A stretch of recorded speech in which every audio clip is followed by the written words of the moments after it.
ನಮಸ್ಕಾರ ಸ್ನೇಹಿತರೆ. ಜಾಗ ನೋಡಿ, ಇದಕ್ಕೆ ತಪೋವನ ಅಂತಾರೆ.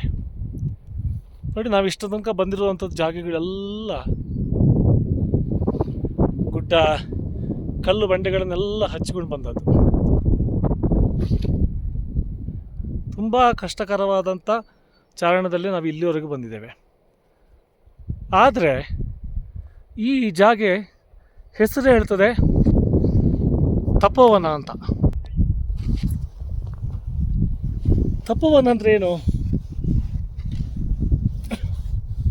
ತಪೋವನ ಅಂದರೆ ಈ ಜಾಗೆಯಲ್ಲಿ ಮೊದಲು ಬಹಳಷ್ಟು ಜನ ಸನ್ಯಾಸಿಗಳು ತಪಸ್ಸು ಮಾಡಿದಂಥ ಜಾಗ.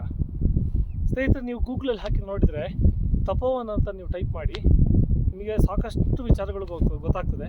ನಾನು ಹೇಳೋದಕ್ಕಿಂತಲೂ ಇದರ ಇತಿಹಾಸ, ಇದರ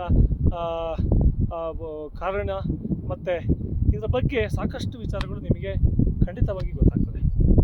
ಹಾಗಾಗಿ ಇದರ ಹಿನ್ನೆಲೆ ಬಗ್ಗೆ ನಾನು ಜಾಸ್ತಿ ಹೇಳಲಿಕ್ಕೆ ಹೋಗೋದಿಲ್ಲ. ಆದರೆ ಹೆಸರಿಗೆ ತಕ್ಕಂತೆ ಇದು ಇಲ್ಲಿ ಸಾಕಷ್ಟು ಒಂದು 50ಕ್ಕಿಂತ ಹೆಚ್ಚು ಗುಹೆಗಳ ಮಾದರಿಯಾದಂಥ ಮನೆಗಳಿದ್ದಾವೆ. ಇಲ್ಲಿ ಇವತ್ತು ಕೂಡ ವಾಸ ಮಾಡ್ತಾ ಇದ್ದಾರೆ. ನಾವು ಇಲ್ಲಿ ತೋರಿಸ್ತಾ ಇದ್ದೇನೆ. ಇಲ್ಲಿ ಎದುರುಗಡೆ ಒಂದು ಗುಹೆ ಇದೆ. ಖಂಡಿತವಾಗಿ ನಾವು ಅಲ್ಲಿ ಹೋಗುವ, ಕರ್ಕೊಂಡು ಹೋಗ್ತೇನೆ ನಿಮ್ಮನ್ನು.